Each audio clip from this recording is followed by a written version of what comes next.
السلام علیکم ورحمۃ اللہ وبرکاتہ۔ عبدالکریم آزاد مخاطب ہوں۔ آج کا ہمارا موضوع ہے ایمرجنسی علاج کے طور پر تدابیر۔ ہچکی کی صورت میں اگر ہچکی ہو، چاہے وہ مرد کو ہو یا عورت کو ہو یا بچوں کو ہو، تو ایسی صورت میں انتہائی آسان طریقہ اور اپنا کر فائدہ حاصل کیا جا سکتا ہے۔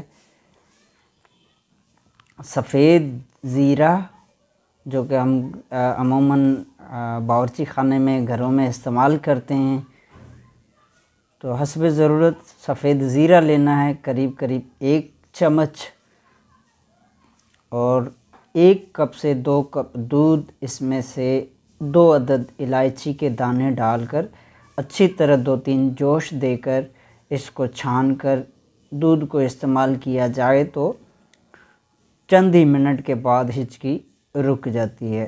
اسی طرح اگر دودھ بھی میسر نہ ہو تو صرف زیرہ پانی میں ابال کر 2-4 الائچی کے دانے ڈال کر پانی میں ابال کر 4-5-6 جوش آنے کے بعد یہ پانی پی لیا جائے تو بھی فائدہ ہو جاتا ہے۔ اس طرح سفید زیرہ استعمال کرنے سے ہچکی چاہے نئی ہو چاہے پرانی ہو وہ فوراً رک جاتی ہے۔ تو ایسی صورت میں یہ تدابیر اختیار کی جائے تو انتہائی مؤثر ثابت ہوتی ہے۔ آپ کی دعاؤں کا طالب عبدالکریم آزاد۔